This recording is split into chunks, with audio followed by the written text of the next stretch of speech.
Of quality only, but it is a symbol of national identity where farmers, ginners, spinners, weavers, only, garment makers, but it is a symbol of national identity are all coming under where one single identity, ginners, and that is the national identity of weavers only. Government cotton has a symbol of national identity are coming under where one already ginners, and that is the national identity running a PPT only. Cotton has a symbol of national identity standard coming under. That's why one is all outside. Ginners, and that is the national identity running a PPT.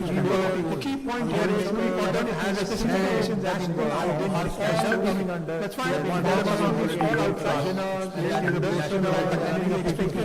The key point here is cotton has a symbol of national identity standard coming under. That's why one is all outside. Ginners, and that is the national identity running a PPT. The key point here is cotton has a symbol of national identity standard coming under. That's why one is all outside. Ginners, and that is the national identity running a PPT. The key point here is cotton has a symbol of national identity standard coming under. That's why one is all outside. Ginners, and that is the national identity running a PPT. The key point here is cotton has a symbol of national identity standard coming under. That's why one is all outside. Ginners, and that is the national identity running a PPT. The key point here is cotton has a symbol of national identity standard coming under. That's why one is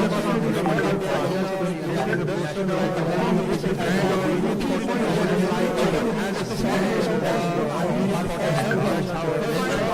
outside. Ginners, and that is the national identity running a PPT.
Australian cotton because of its contamination and sustainable, production methods. Now, the key question, what I want to ask you is, sustainability is a very good term, and also pointed out. So many things happening under that umbrella. So, what is the key feature? What I mean of sustainable practice of production practices, which can be replicated in a country like India, which are very small farms compared to the farm sizes that you have in Australia. There are some constraints here, which can be structural constraints to replicate practices. So what would be one single, perhaps, message that you can give farmers here, practitioners, practice what would be one about how to approach sustainability in a small farm area, not a very big farm. So there are issues with practice on how to approach sustainability. Your thoughts on that?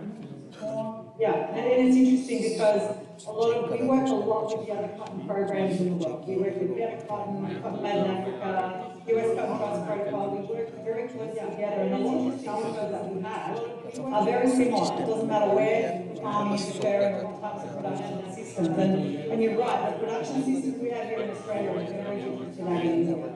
The average farm size here in Australia is over 400 hectares, and we have farms that are many thousands of hectares in size as well. As you know, we're highly mechanised here in Australia, whereas a lot of the production happens by hand in India and in lots of settings. 80% of Australia's cotton is irrigated, whereas Indian cotton is rain-fed. And we have 1,200 farms by hand. And I understand you have around 6 million cotton farmers, which makes it much harder for you to kind of get organised around sustainability topics. But I think some of the principles and the approach can be applied no matter where you are in the world and no matter what sort of production system we have. And if I had to pick one key thing, I would say that it's about measurements and data.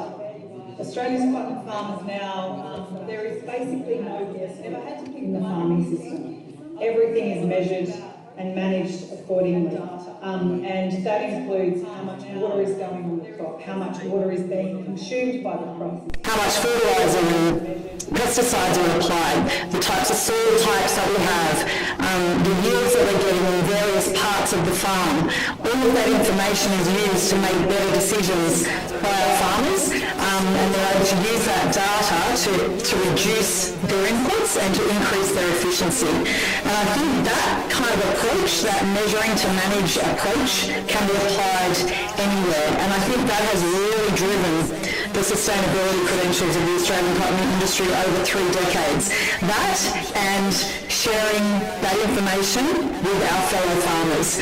Obviously it's far easier for us to do that in Australia, but I think a huge part of our success story has been the collaboration between our researchers, our farmers and the broader cotton industry here. And we do that really well here in Australia. We share information, we share our wins and our successes with one another, and that's happened at a very practical level, at farm level. We have open farm days and field days, conferences where we share a lot of information with one another. And I think again that can be applied anywhere in a smallholder system or a larger production system like Australia.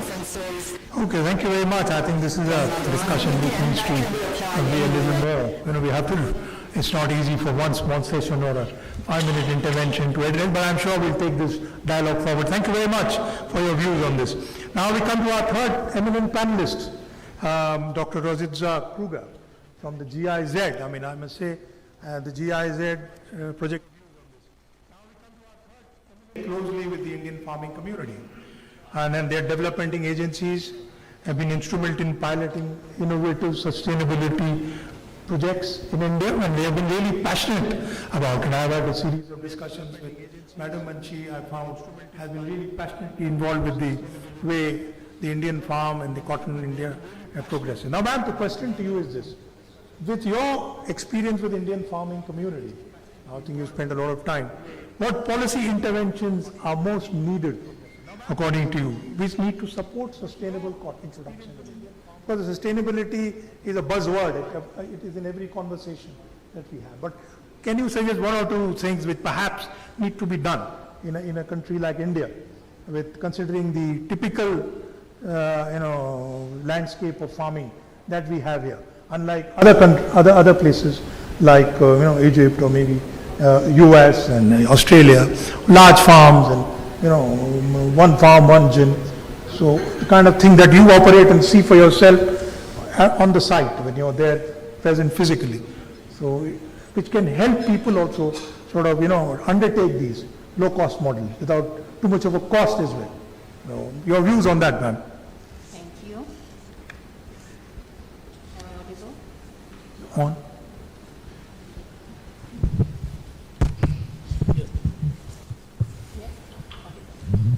Okay, thank you.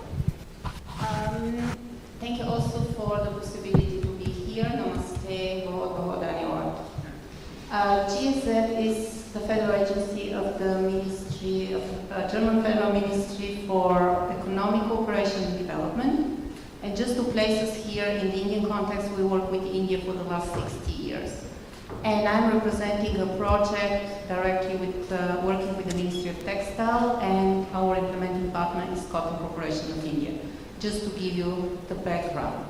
So we work for the last 6 years here in India through Corona also on several issues of sustainability, where we see that the farmers are facing a lot of difficulties on access to market, increasing cost of production and low productivity. And they are still with the cotton as a cash crop, which is very important for them. But our approach is a bit to test concepts and to offer it to our partners as a policy recommendation.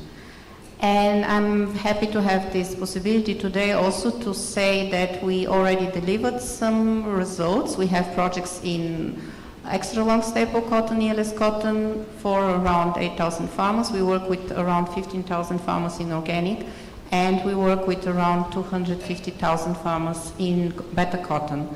So what we recommend is also the fast tracking of research, where we have a MOU with ICR and with CICR, where some good cultivars have to be fast released and be accessible to farmers.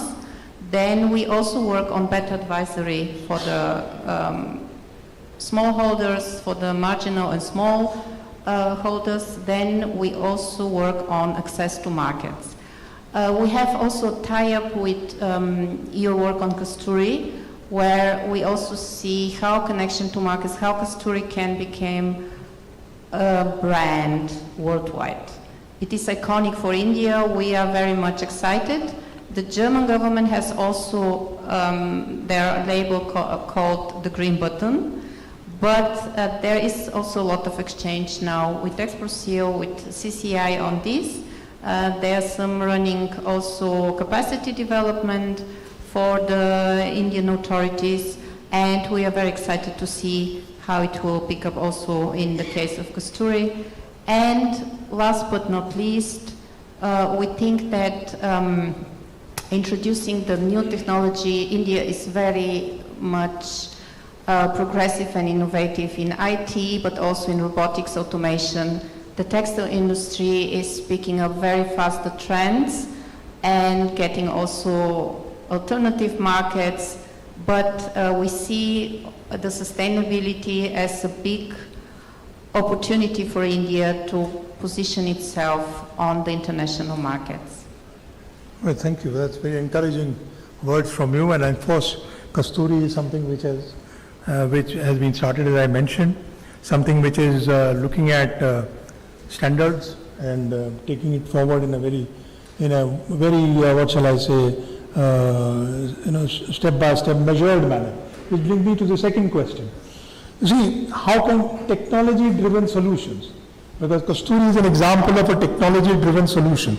It's on a blockchain, and there is a QR code, and there is a scanning process, and that works right through till the end. And we heard in the morning Terry Townsend also saying technology is perhaps what is going to save this sector in terms of the prices, in terms of sustainability, and in terms of reaching out to a wider and keeping it almost alive in the context of the fibers that are coming out. So how do you think these tools that we have For instance, digital tools, data platforms, QR codes. Now, do they help in creating a measurable impact in supply chain integrity? Because one of the key questions why traceability, sustainability coming up, because the integrity of the supply chain has come up as a big issue, whether you are at the producer end, whether you are at the consumer, the brands and others. And each one of them is now challenging every stage at which the production takes place to ensure that there is the integrity in the supply chain. So do you think these methods are helping us improve the integrity of the supply chain? Yes, I can confirm that they will help with some limitations and also about the quality of data. Traceability is very important for three aspects at the moment. It is the sustainability claims, which are done on the markets to the consumers. The second one is, as I said, the data, how we can learn from this data and the good data collection. And the third thing is the compliance to laws on due diligence. And of course, all the standards I mentioned already, we work with fair trade, organic and better cotton. They have their systems for traceability. Now we see also Kasturi, how it develops, and we have also to work a bit more on the physical traceability. Physical traceability means that a part of the digital traceability, there must be also checks and balances on site, at the farm level and at the level of the production in the supply chain. And GOTS will probably have a say on this too, because they are also fulfilling many criteria in that area. But I have also here to state from our perspective, there are costs in this. So any traceability model has to be assessed on cost and implication and the value for money for the beneficiaries.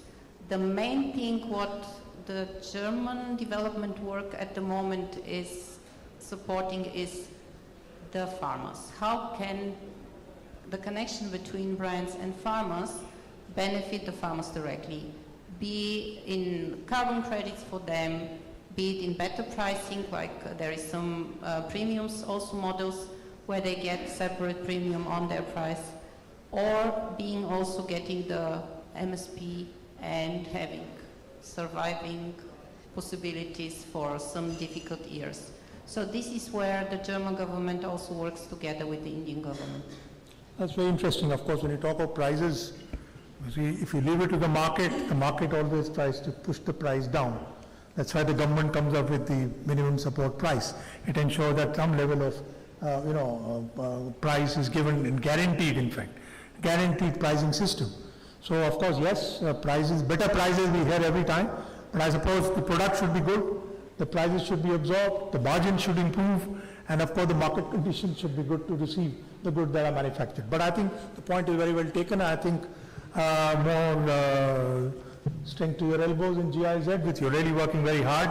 And I think in Kasturi Cotton also we are collaborating with them in the hope that we try and take this forward in a more sustainable. The word sustainability comes in. Traceability has added on to sustainability in my view, but sustainability is the core of the concern that we see across the world today. Now coming to BCI, Madam, I think all of us here know the BCI, the Better Cotton Initiative. In fact, at the heart of the cotton ecosystem is the farmer, and we all recognize that. And BCI works very closely with the farmers and the ginners as well. So therefore, they represent the largest cotton sustainability program in the world, BCI. That's what supporting farmers, farming communities in achieving better yield, improved working conditions, financial security. BCI is a major force in the cotton economy. I mean, there is no doubt. In fact, she will tell you how many people, for 20 or 25% of the farmers, if not more worldwide, subscribe to BCI. And a lot of brands also do that, because they have built an identity for themselves over the last, 20 years or 25 years that they have been in existence. So now, Madam, coming to you, I mean, I think you're an important partner in Kasturi Cotton Bharat. We have an MOU with you. Even as I stand and speak today here, there's a program they are running in Warangal. My colleagues have gone there for the ginners and farmers on the World Cotton Day. And so BCI is a standard bearer. In fact, whatever discussion we ever have, BCI is always quoted and said, look, this is what the BCI does. So then how can better cotton global framework be leveraged to strengthen, in fact, the credibility and positioning of Kasturi Cotton? Kasturi Cotton Bharat, mind you, is a 3-year-old baby. It's not there. You've been there for what, 2005 or 4? Around about 20 years now. So obviously, we need a lot of hand-holding. With a framework like yours, which is widely recognized around the world by almost everybody that we meet, how do you think you can sort of partner with? And we are already partnering. How do you think that should be taken forward? Because we need to really be together in this as we take the Indian cotton story forward. Thank you so much for those very, very kind words about Better Cotton. So I don't have to talk about what Better Cotton does here because you already covered that. And yes, we are very proud to be to have an MOU with Kasturi because we at Better Cotton really believe that Kasturi is the way Indian cotton should move forward. And the fact that sustainability is one of the most important pillars of Kasturi makes our partnership even more important.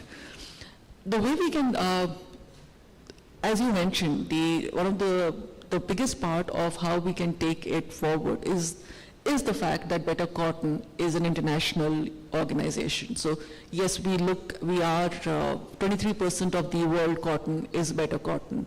Around 2,500 members we have across the globe. 700 of them are in India. And then we have non-members like 3,500 in the India Plus region. So it makes us a multi-stakeholder organization. So while we work very closely with farmers to grow sustainable cotton, we are also completely cognizant of the fact that conventional cotton is not the requirement internationally anymore. Most brands, not only from sustainable interest point of view, but also from, like my friend said here, regulatory point of view, require sustainable cotton.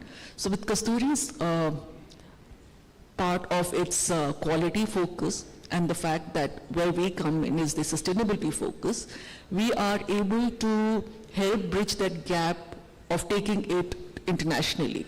And we, I think, need to work a little more closely on how we take this brand more internationally and spread the word around of what Indian cotton is standing for. The standard, because it is about Kasturi is about long stable cotton, which does not grow in all geographies.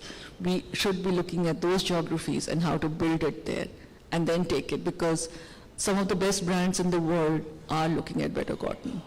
I hope I've answered your question. If I left anything, please let me know. I must say that, because after all, PCI has, but our Kasturi Cotton is a standards-based program, as you know, and the trash content is 2%.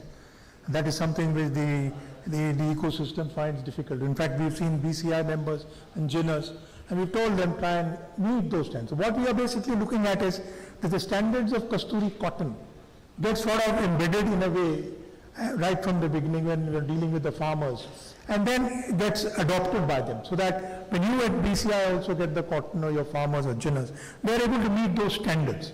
Because you may be BCI compliant, but you come and pass the Kasturi test, as we call. So if you pass the Kasturi test, you become Kasturi.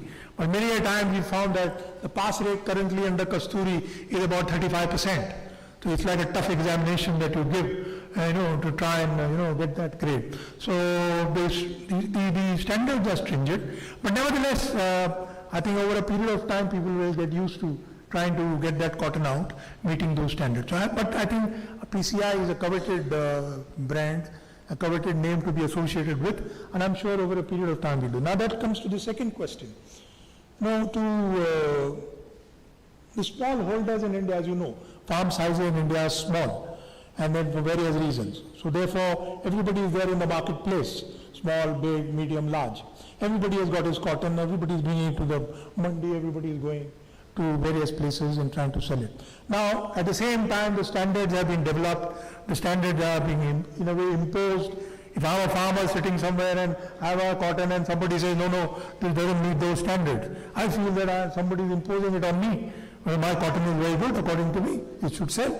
So therefore, coming to this question, which is what we see at the heart of sustainable production, how do you deal with small farms and try and promote the sustainable practices? We have Mr. Manish Daga here from Cotton Guru.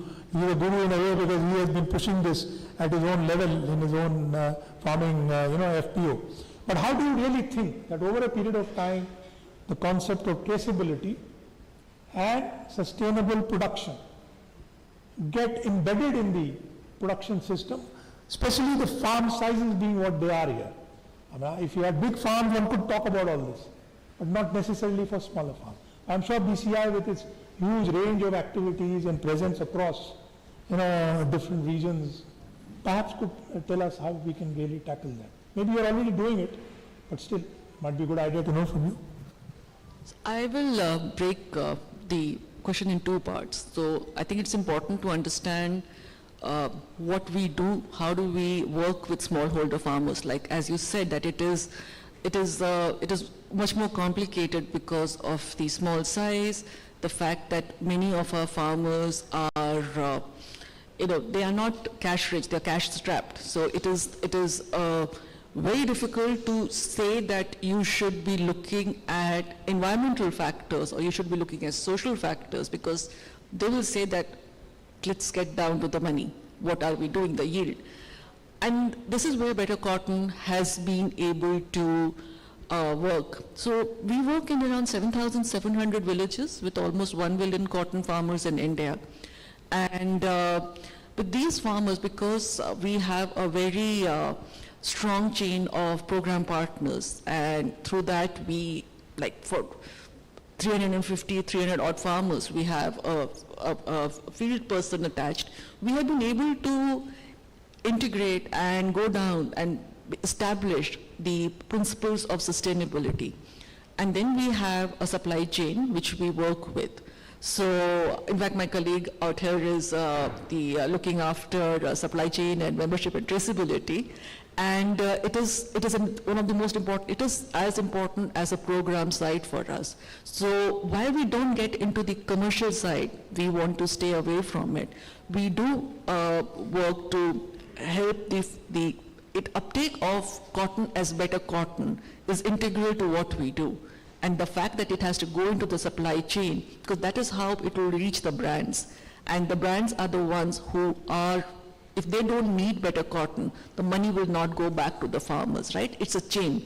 So for the chain to work, it has to be a multi-stakeholder process. And traceability and certification today are completely integral, because now everybody wants to know that if you're saying this is sustainable cotton, how is it sustainable cotton? Where has it come from? And that question is becoming also a regulatory question. So it is one of the things which we are doing, and we have been successfully integrating it in the way we work. And I think the future of this is, we are only looking at 1 million, right? And it is, while it sounds huge, it is not enough for India. So if you want to really expand, if you want to make it more sustainable, we need people to start coming forward. We need the industry players, we need other players. Everybody here should start looking at how can we support this growth of sustainability? How can we make sure that the supply chain is robust? And it is not threatened by things like a tariff there or a change in political atmosphere or policy, but it is reaching the brands which want it. Okay, that's very fine. I must say that, it's only a process which you go on working on it as much as you possibly can. The only other point was traceability model is being developed by BCI. So I was just wondering, we already have traceability models in place. You might just plug into one of them. This Textile will also run, both on the Kasturi side and on the other side. So, it's a question of tracing Indian cotton through various mechanisms, The platforms have been developed, are being developed.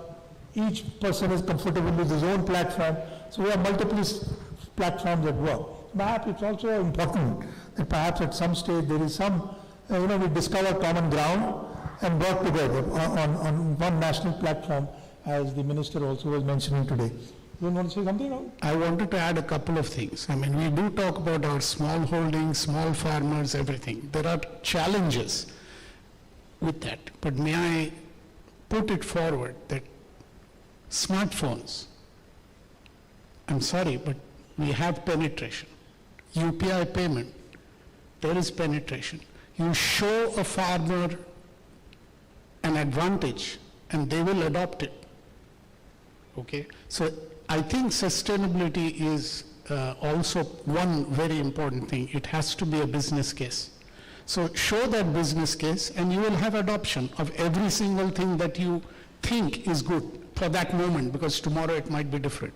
I think we can do it. It's not so difficult. Yes, it's a problem, but it's not unsurmountable. If we could do UPI, if we could do smartphones, if we could do direct benefit transfers, you can do this as well. I think that's the spirit in which things have to be taken. The only other point is, the small point there is, if you saw Terry Townsend's slide, the CPI for apparel vis-a-vis the CPI for other goods, I mean, that gives its own story. So somewhere we have to sort of find the balance between them. I'll just finish, then we'll take the questions, sir, if you give us 5 minutes. And then I think we come to the last panelist with us, but not the least, Mr. Shuman, old friend of ours from Egypt, Egyptian cotton, the story to tell. Anybody talks of Egyptian cotton, everybody says, oh, where is it? And we're trying to put Kasturi in sort of, some kind of same bracket, and we're doing our best. But here we are. Mr. Shuman has been very cooperative, and on day one he told me when Kasturi was launched, he said that I have told you that this will go far, and efforts should be made in that direction. So really appreciate his efforts of trying to collectively think of cotton as a whole. So now, Mr. Shuman, global cotton brands like Egyptian cotton are models of how national cotton can be positioned. It's Egyptian cotton, quite clear that it belongs to Egypt. So there is a national element in that.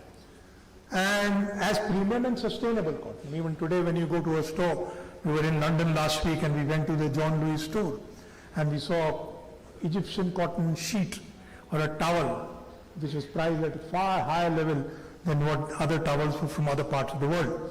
So your perspective will help us in understand how we position Kasturi cotton. So my question to you is, Egypt has successfully positioned Egyptian cotton as a premium brand worldwide. What parallels do you see, for branding Indian cotton and achieving similar global recognition? Although we are just, as I said, 3 years old. This Kasturi is 3 years old. Indian cotton is 8 years old. So it's not a question that Indian cotton story began with Kasturi. It's nobody's case. But still, now trying to put it in some kind of a branding mold. How do you see that? What special effort maybe Egypt took to get Egyptian cotton as the pinnacle of cotton in the world? Egyptian cotton shirt is any day preferred to, let's say, a cotton shirt coming from other cotton. Even your, notwithstanding your Pima and others, Supima also. So how do you look at that? Thank you very much for the invitation. I know you're not to fill into words, but give us a quick comment. It's, yes, as you have kindly said from the beginning, I was sure that the Kasturi brand is going to succeed because mainly of the great support from the government and from all the industries that you are all working together. You share a very big vision and very clear vision. Talking about recognition, Egyptian cotton is globally recognized as very well recognized, the most recognized cotton. This is a big history. What we are doing now is not to mix the recognition, it's just to keep recognition because of the use and so on. I believe that as a brand, Kasturi has done everything from you are working with initiatives, sustainability by having better cotton and working with GIZ and have adopted the blockchain and making traceability, making great branding.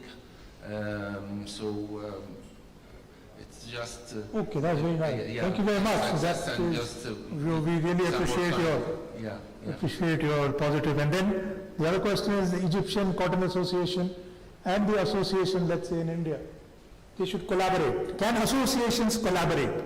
Is a key question. Whether it was Cotton Australia, Egyptian cotton, another cotton, can they collaborate on a common mission to try and strengthen each other's hands as they look at this fiber? Yes, of course, there is a lot of cooperation globally, of course, amongst cotton associations and international associations.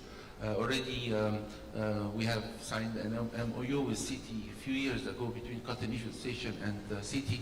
And it is true now that even with not only with the cotton, also with natural fibers, there are initiatives like the ICSC makes the label count. We have been part of this with Cotton Australia and many members of the ICSC. And yeah, it is a must that we increase our collaboration globally for the cotton worldwide. Fine, I think that is that. And as you, again, going back to Terry Townsend's slide, if $1.50 is going to be the price for cotton, and as the CCI chairman said, a lot of efforts will have to be done by people right across geographies. It's not a question of only Indian cotton, but worldwide cotton prices are going, and they are under tremendous threat, as you know, from the other fibers as well. So I think we have our panelists. We had a fair idea about how to deal with this whole issue of technology, of sustainability, of traceability, how to go forward. I think we can take one or two questions from the audience, and then we can then close it. Please go ahead. This is Salil Cham. I think I can speak without mic. My sound is loud enough. Good morning to everybody. It was a great session. The question I need to ask is that today as we stand, it is said that change is the only constant, obviously. But the thing is that the disruptive change, tectonic change shift is amazing, you know. It is on the back of technology, on the back of geopolitics, on the back of tariff shocks, you know. India is said to be in sweet spot, but we are in the industry which is said to be traditional. So how do we navigate out of it? Anyone can answer, all are experienced enough. Thank you, sir. Anyone else could take it? I would like to say that why do we think of these as shocks? There are shocks if you use them to your advantage. I think we shortchange ourselves too much. I think we have a strength that we are simply unaware of. You can stand tall, you have, against those tariffs that you mentioned. There's nothing wrong in standing up for what you think is right. Yeah, maybe the world, some people in the world think otherwise, that's besides the point. But if you believe in yourself, we are a 5,000-year-old civilization. Yeah, everybody else is 200, 300, 400 years old. Well, there are a few others who are like the Egyptians and the Chinese civilizations do last. But we have been around for a while, right, as a civilization. I think these are storms that will come. You have to believe in yourself. I don't think of them as major issues. Maybe there are bumps, perhaps. But we have enough of them on our roads today. And potholes as well. We navigate. Daga Sahab, then after you finish this Daga, and then, 1 minute, Daga Sahab. Manish Daga, President All India Cotton FPO Association. My question is for Mr. Khalid Shuman. First of all, welcome to India. And in spite of your not so good health, nice to hear your views. Just one question from our side. Looking at the presentation of Terry Townsend, we saw that the cotton prices are going to be very stagnant or going downwards from here on. In spite of being a brand, how does Egypt look at this scenario, and how would the Egyptian farmers respond to the situation? Prices not rising, productivity may not rise, but the cost rising. Yes, the answer for this is, you know, when going to there is always an issue with certain quality, and there was always be the demand for the high quality, even with the high cost. So in order to make the fine shirting and the fine thread with the fine thread counts, and there will always be a place for the super quality product. If I got, I don't know if I got So you Siddharth ji, right. he has given hint, quality can be the distinction factor even for India. and for- Correct. It is built over a period of time. And then, of course, quality is the key to it, I mean, pivot of the entire program. Yes, sir. I'm Rajiv Bhagwan, Chief Strategic Advisor for Beetle Region Solutions. So my question is on traceability, and you would answer it or anybody else. So 100 bales of cotton produced in a ginning factory in India needs about 500 quintals of seed cotton, which is approximately 40 to 50 farmers or more. So are we talking about, do we want to know in each and every bale who are the farmers who are contributing? Now, from an organic perspective, probably it's very critical. So my question is, firstly, Kasturi is only promising traceability up to the gin level, am I right? Which itself is great. How are we going to manage it? I mean, if you want to know each and every farmer producing 100 bales, and 100 bales is chicken feed for a large spinning mill, so. I'll come to that. That's a good question. Actually, that is a typical problem that India faces. What? How many farmers to a gin in India? 7,000 farmers? Now that what we do under Kasturi is the lot is created. So the ginner gets the lot, the cotton. He may be getting it from 5 farmers, 10 farmers. So be it. But then he creates the lot, a lot of 100 bales. And that lot is then, sample is drawn from that. Then what happens here is that, look, the brands and others with whom we are discussing, they would like to know the origin of that cotton. Let us say, not necessarily the name of the farmer or his Aadhaar card number, address, phone number. They are not interested in that. They are interested in where is it originating. Correct me if I am wrong.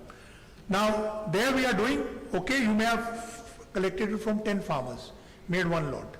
So you declare those farmers. He gives us the bills or whatever he gives for that. So we collect that. So this is the process.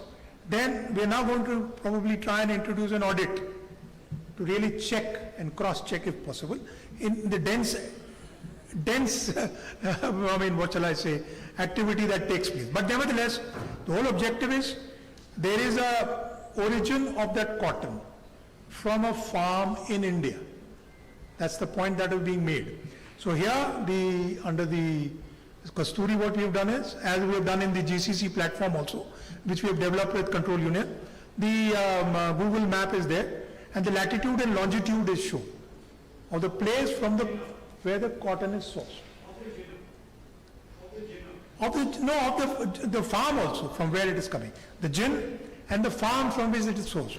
Suppose it is coming from Guntur, so or any nearby. So that is also reflected in that. So I can sit down with you, we can explain to you the details. So objective here is to catch the origin of the cotton from an Indian farm. Not necessarily the name of the farmer. Yes, consolidation takes place, aggregators are available in the marketplace. We all know how cotton is procured in India. So it's not a one straight line method. But having said that, the complexities of that process will have to be captured in a measurable form in one single format. And that format happens to be what we are trying to attempt. And this is what is going to start now. So far we were not giving farmer traceability, but in the season coming now, this process is going to be put into place. So you will have the latitude and longitude of the farm or the region where the farm is located, reflected on my blockchain, and it will go right through with the QR code. So when the TC is issued, a transaction certificate, everybody is issuing that. So when we issue a TC, and when you sell that cotton, it will carry the details of the gin and of the latitude, longitude of the farm, and all the other details those are the basic details. My aggregators, I have people who draw the sample. Kasturi is a simple thing. There is a lot available, 100 bales. No, let me explain. There are let me explain. There are NABCB approved, sample collectors. There are 4 or 5 of them. NABCB approved. Not everybody is allowed to do this job. NABL labs, there are 4 of them or 5 of them, are approved to do this testing. So my chap goes there, they sit there, the lots are created, the QR code is put on that lot, and then he draws the sample. 5 samples are drawn, 1 is kept with him, 1 goes to the, 1 is with the Jannah, 1 is with the, 1 goes for testing, and 1 extra sample. Suppose there's an issue with that sample, you have to give another sample. So we do that. So that is drawn, and then the test report is uploaded on the blockchain. There is no human intervention. It is not like, what is it called, mass balancing. No. This is bulk segregation, is the concept that we use in traceable. Bulk segregation as compared with mass balancing, which is what the BCI does.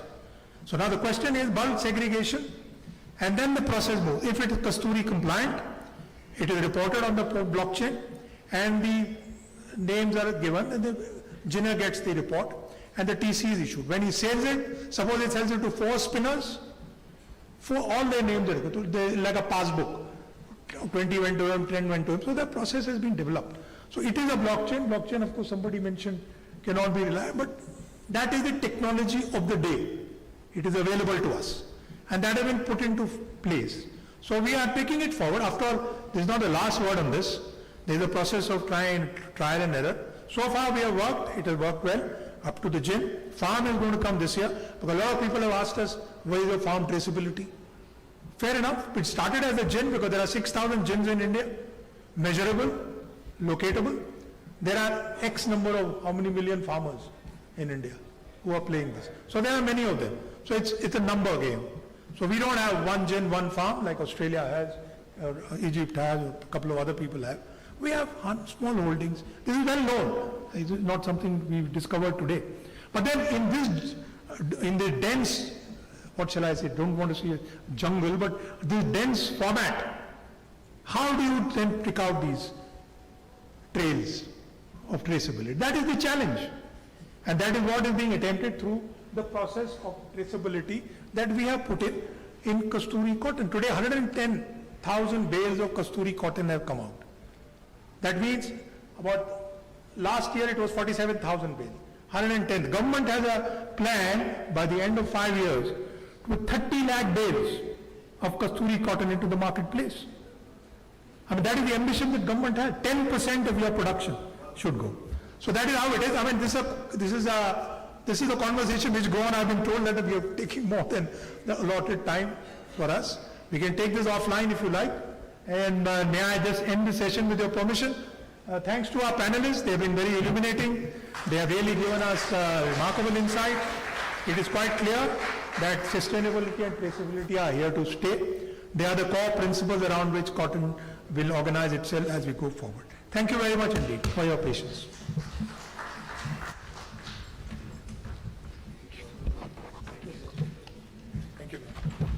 Thank you all the panelists and the moderator for such an enriching insights. Now I request everyone to kindly stand up for the group photograph.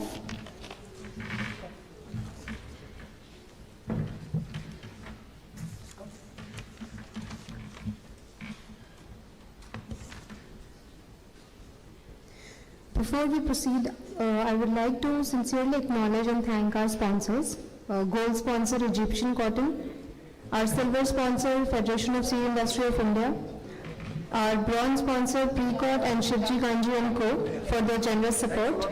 I also extend my gratitude to our supporters, Textile, CITI, CDRA and ILO for their valuable contributions in making this event possible. Now it's time for our next technical session, session number 2, Evolving Trends in Cotton Farming. This session will highlight emerging trends in cotton farming, including mechanization, biotechnological innovations, climate resilient practices, and data-driven farm management. The discussions will also explore holistic utilization of cotton, vertical farming, and strategies to boost productivity and sustainability in the sector. To begin, I would like to invite Dr. Rajveer Singh Rathi, Vice Chairman of Federation of Steel Industry of India, on the dais. Dr. S.K. Shukla, Director of ICAR, Silcott. Dr. Rajendran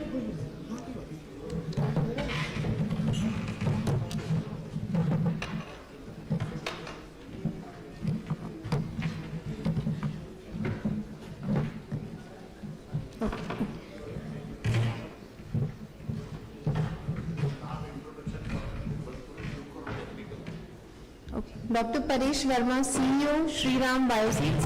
Dr. Venkatraman Vasantwada, CEO, Seedsworth International. Dr. Y.G. Prasad, former Director of CICR Nagpur and President of CITI, Cotton Development and Research Association.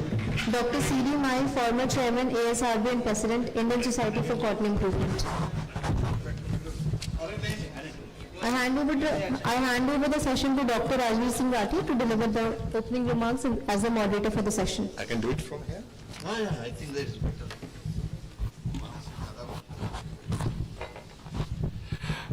Good afternoon, everyone, and glad to be back after this fantastic session. Dr. Rajgopalan has raised the profile of moderation. Let me try to meet that further expectation. The session details has been already shared. It's evolving trends in the cotton farming, and there are certain aspects which has been just briefly touched upon. And if you look at, we have the very eminent, very diverse panel when it comes from the input side of it and linking it to the textile one. We have Dr. C.D. Mai, who is the former chairman CIB and RC, also the Agriculture Commissioner, Government of India, also Director CICR, and one of the key strongest pillar and proponent of the new technologies, including BT cotton. We have Dr. Y.G. Prasad, who is former Director CICR, Dr. Shukla, who is the Director ICR. We have Dr. Paresh, Silcott, ICR Silcott, We have Dr. Paresh Verma, who is CEO for BioSeed. We have Mr. Rajendran, who is MD, Rasi Seeds, and Venkatram, who is CEO of Seedwork International. Let me begin by just connecting it back, what journey we had covered so far in the last 4 years. And if you look at, in the key evolving trends in the cotton farming, let me draw the attention to the meeting which has been held in 2023, which has been, it's a multi-stakeholder meeting, which has been attended by Secretary Agriculture, the then Secretary Agriculture, one of the senior advisors of the Planning Commission, what we call NITI Aayog today, Chairman TAS, and also the senior officials from Cotton Textile Ministry, or Ministry of Textiles, if I can say. And there has come out clear 7-point agenda which were there, which has been just highlighted. I can share a few of them. And in this session, we'll just try to see, not just to debate, but just to make it that how and what journey we had covered so far, how we make those items into actionable, because we have spent enough time when it comes to the challenges. But let's focus on what are the solutions it can offer today to bring back the glory of the cotton productivity and the production which has been achieved 2015 and 16 over there. And then, so I don't know how much time for this panel have, so that at least we can plan in that way. 40 minutes, 45 minutes? 40 minutes, okay, good. Okay, so what we'll do is, we'll go one by one, and definitely we'll get some time for the questions like over there. Let me start with Dr. Shukla, and then further we can move on the input side of it. So, Dr. If you can, with production aspect? Then we'll link it back. Yeah. So if you can help us, the need for modernization requirement when it comes into the Indian engineering industry, which is also being linked to, or it has an effect on the ginning, outturn, linking it to the price, and then there will be a subsequent question on the trash and the stocks management over there, because it's being interlinked over there. So if you can just share your thoughts, what's practically in place and what's the next steps, like, in next 2 to 3, 4 minutes. Sir? Yeah. Thank you for giving me a opportunity. Yeah.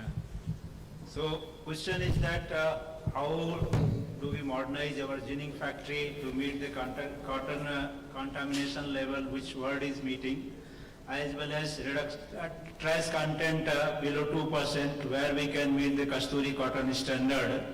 Currently, Indian ginning factory is dealing with hand-picked cotton that is coming along with hardly 2 to 3% trace content.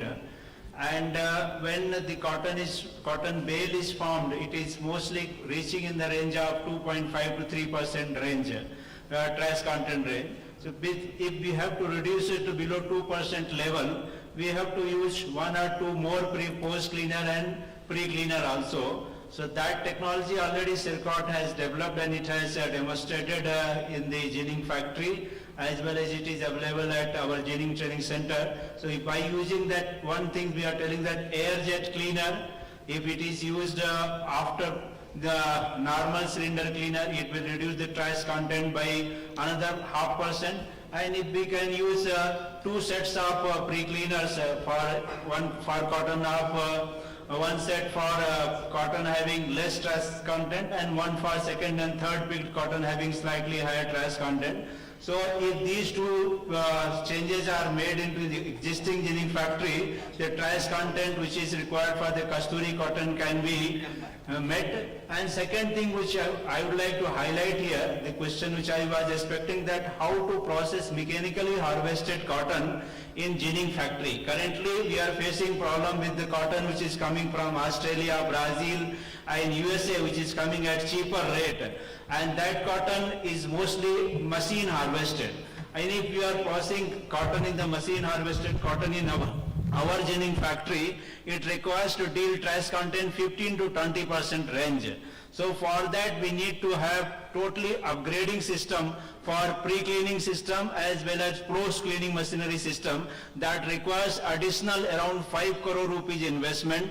I am always stressing upon that if we are focusing on machine harvesting cotton, we need to work on our modernization of ginning factories in order that it can handle 15 to 20% trace content. And it is only possible if Government of India promotes through cotton technology mission or cotton productivity mission, then only we can process this cotton and reach to below 2% trace level.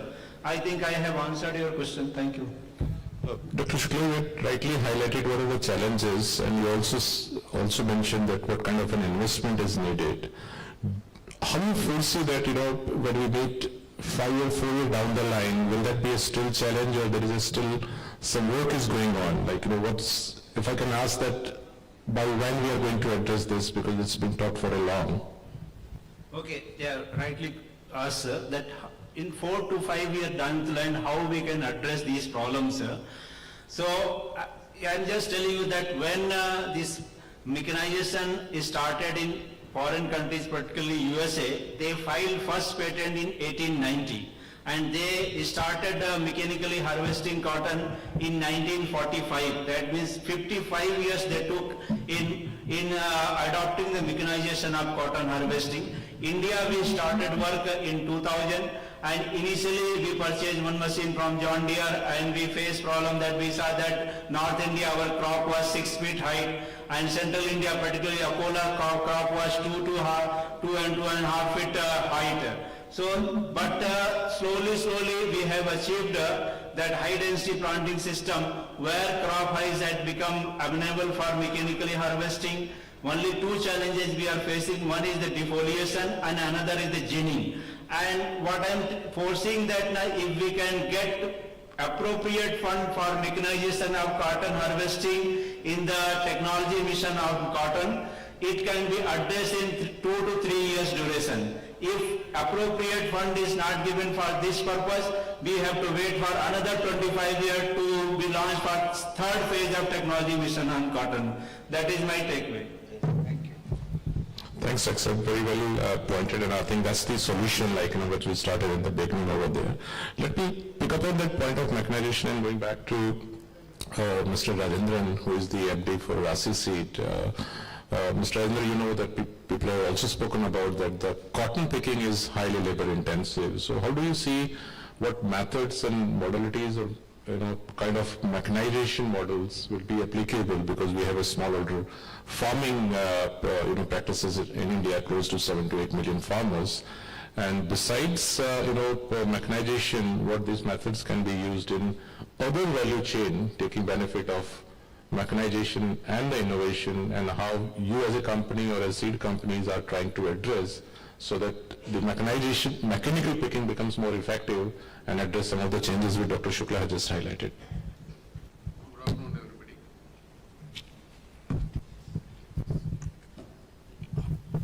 Good afternoon, everybody. Good afternoon, everybody.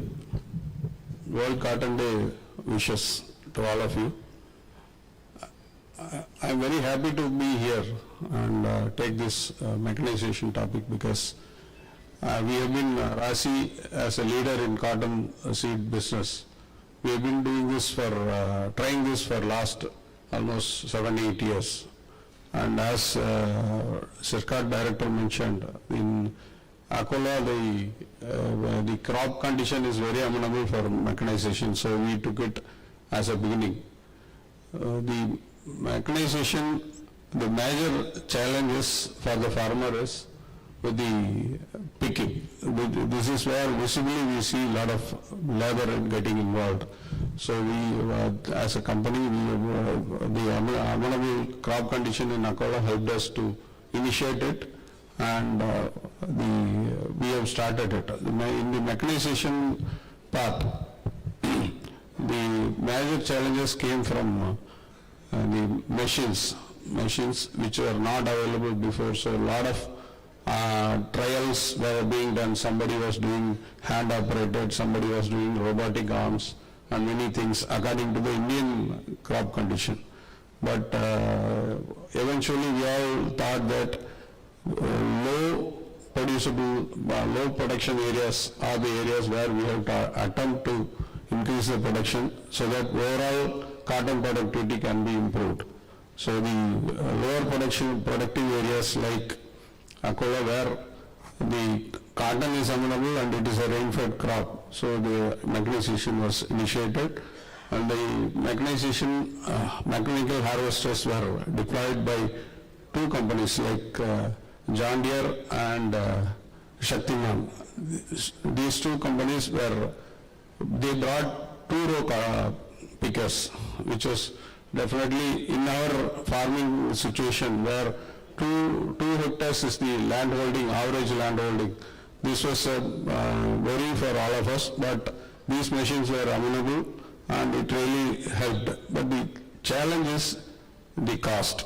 The machinery cost is so huge, which is almost a crore of rupee, which is really challenging for our the farmers to buy on their own. So we have to evolve some kind of a collective model or any other model, which is like probably we can involve FPOs or the ginners to promote like a sugar factory where the sugarcane harvesting is being done by harvesters being supported by the sugar factory. So some kind of model has to be evolved so that the harvesting, mechanical harvesting can be promoted in a big way.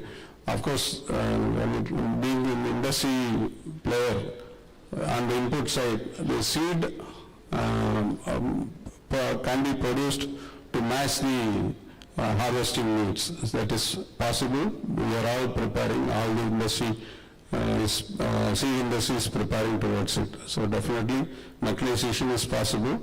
Only support required is, as Sircard Director said, and senior colleagues will also talk about it.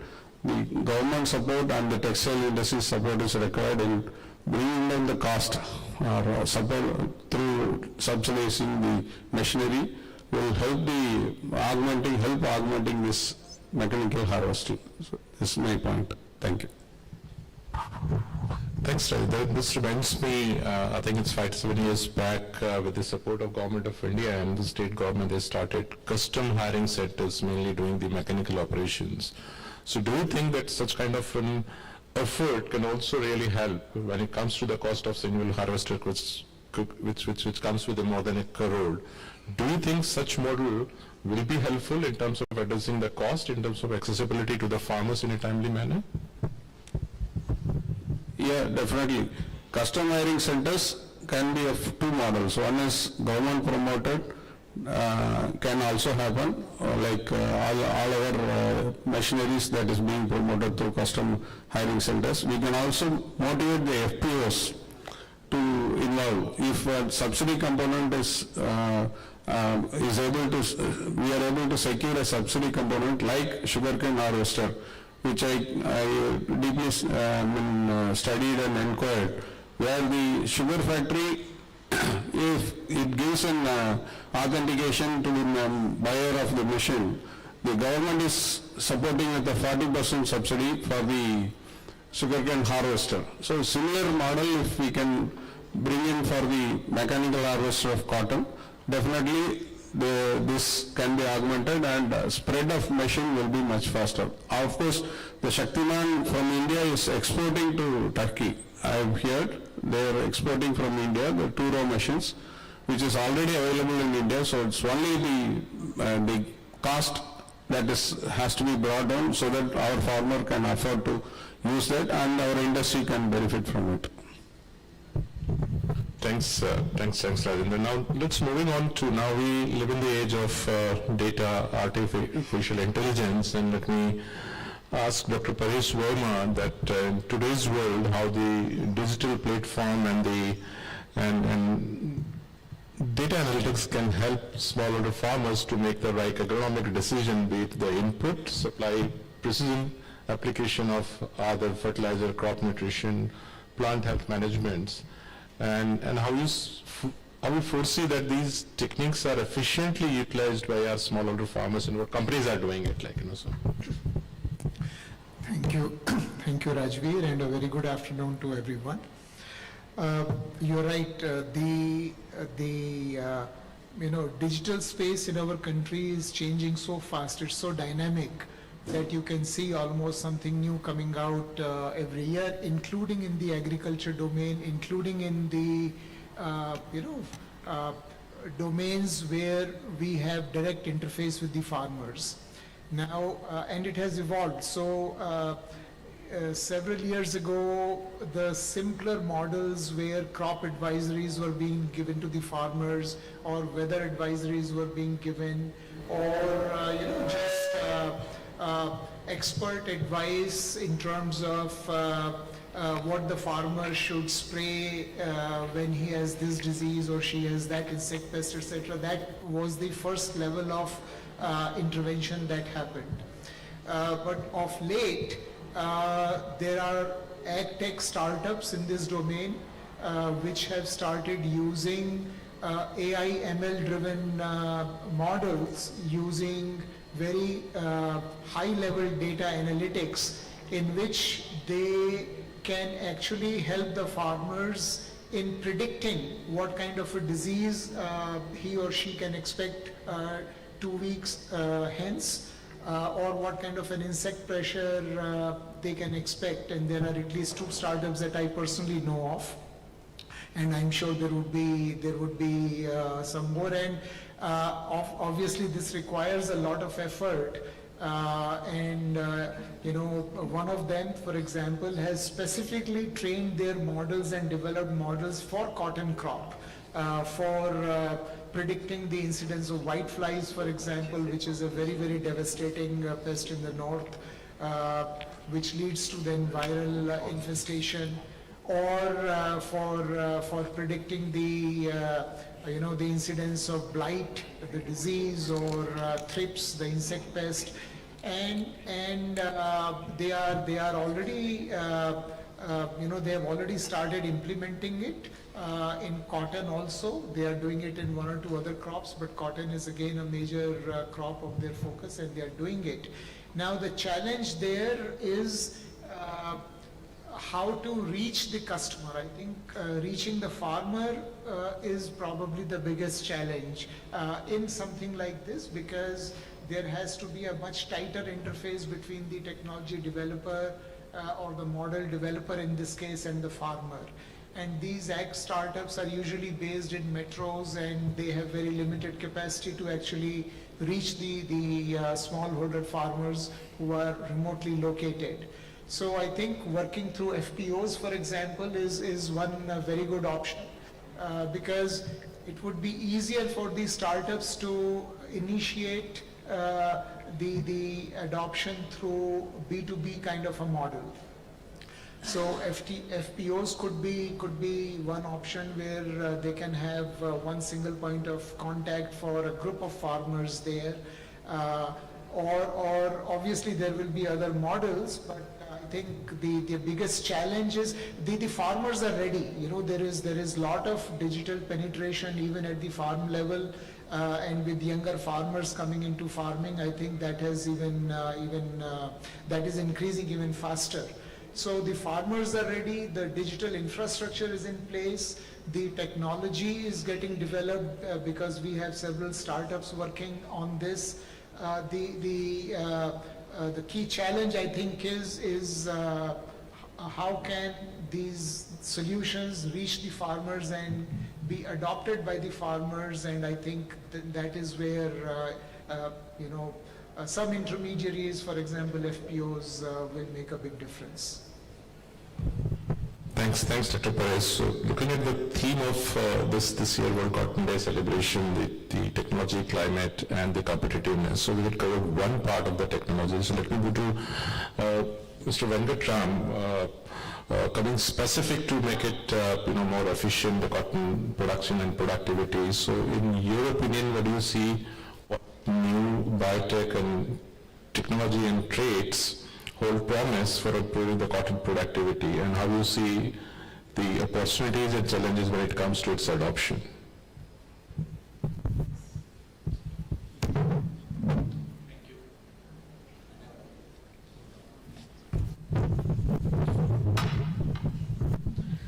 Thank you, Rajveer, and thank you, CITI, for this opportunity. I think before I delve into this topic of why a technology intervention is very much needed, some statistics to tell you where we are, and the statistics are not very impressive. Some time back, I think this is a published document from the government of India where they said they want to be a USD $100 billion in textile exports. Today, I think we are at around USD 40 billion. Given that we have now another 4 years to grow, we have to grow at a 25% year on year to meet that ambition what we have set for ourselves. Now that is on the output side. If you look at the input side, the results are much more stark. On a CAGR basis, if you look at from the last decade, if I am taking 25-26 as this, the production, the area under production has gone down by 0.9%. The production has gone down by -1%, and the yield has dropped by -0.4%. Only the MSP has gone up by 7.7%. Now, if this is the state of affairs at this point of time, we have actually been reduced to a net importer we were importing 15 lakh bales, I think. Now it has come to around 25 lakh bales. So these are some numbers for you to appreciate why this stagnation is there and why there is an important intervention which needs to be done in terms of technologies. Do we have technologies? I think yes. Companies on the input side have technologies, both multinational and as well as domestic seed companies. We all heard about the BT cotton success. I don't want to repeat, but emerging versions of BT cotton currently, I think there is an HTBT which is pending approval, which solves the problem of weeds, and then of course the Bolgar 3 and other versions. While that is one part of it, you also have gene editing now which has actually emerged. It is much more precise. It will, it is not about putting a new gene, but it is about editing. So a combination of BT plus gene editing will actually solve most of these problems in improving productivity and reducing the drudgery to the farmers in terms of growing the cotton. as well as meeting some of the ambitious targets. And there are in fact now technologies where you can do spraying and things like that. So there are multiple technologies on this. So that is point number one, BT plus, the gene editing technologies. The second one is this whole HDPS. I think my colleagues have spoken about it. A wonderful, agronomy intervention. Obviously, one is also working on the breeding side to develop plants which are short stature and all. So these are suitable for shallow to medium soils.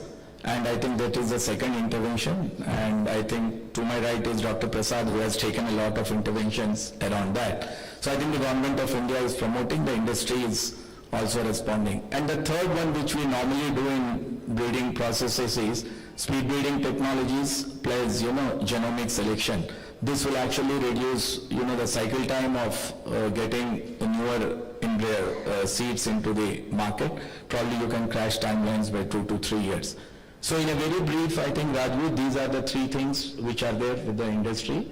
And all of that, the private sector as well as probably in collaboration with the public sector is ready for deployment. Enabling environment, technology approvals are actually the need of the hour. Yeah, that's it. Can you also share how biotechnological tools can complement the sustainable practices just like IPM or climate smart farming, which can also contribute to, I would say, not further deterioration of the climate, but at least hold on to that and reversing back to the normal? Yeah, I think this is a very good question. We heard a lot about sustainability, traceability and all of that. In fact, there were a few papers which were published about how the whole biotech is actually, improving the sustainability of the cotton farming. I mean, to just tell you what does a biotechnology intervention did in India, largely it is about reducing the sprays, maybe 25 to 30% reduction in the sprays. That was the first one which is there. And we have many more things, we can use pheromone traps, integrated pest management, balancing, these soil conditions and also I think biotech intervention will complement the sustainability by, obviously the one obvious reasons is the reduction of the sprays and reducing the drudgery, but more importantly also through the integrated pest management, pheromone traps, then there are trichodermas, there are multiple other things which the farmers can do along with planting a biotech crop. So overall I think it will actually address sustainability contrary to the expectations and it will improve the way cotton is grown. Thanks, Venkat. Just moving forward, this sustainability contributes significantly, which you can visibly see, touch and feel. So moving on that, when it comes to the climate part of it, and let me move on to Dr. Y.G. Prasad. Today, there is a lot of talk which is going on about carbon farming, sustainability practices, certifications. So how do you see their role when it comes to the cotton, right? And what, out of these practices which is there, what practices can be attributed to cotton to make it more climate resilient or more efficient production of the output, for which the industry is sitting over there and looking at us that how efficient with traceability in the last session it was there, is there, and how, just to make it happen, how the industry, academia and the farmer work together so that all these practices, what's being there, the farmers can take benefit out of these practices. So over to you. Thank you. I also join all the panelists in wishing you the World Cotton Day. Greetings to all of you. Of course, carbon farming is going to be beneficial to the farmer first. If you are able to, majorly we should focus on soil health. That is the crux, because resilience, climate resilience or yield increases, productivity increases will come through how we improve our soils. Because when we compare with other countries where we have assured rainfall or irrigation and deeper soils, and then they practice this sustainable practices like, for example, crop rotations, cover cropping, which are really difficult to adopt in, say, in small farms. There the soil carbon level, soil stocks, the organic matter content is very high. But when it compares to tropical areas like in India, where the soil carbon status, soil organic matter itself is very low. And building them and sustaining them over a period of years. Because it takes about minimum 6 years to build the soil organic matter, and then the results start coming. Till that time, how do we really convince the farmers to practice these vis-a-vis productivity? So the first priority of the farmer is to enhance his productivity so that his profitability increases. But there is a catch. Unless we improve the soil health, especially in the rain-fed tracts of India, where majority 67% of cotton area is in rain-fed tracts, and where soil organic carbon is very low, how do we build the stocks and bring in climate resilience? So that is from a farmer's perspective, carbon positive farming.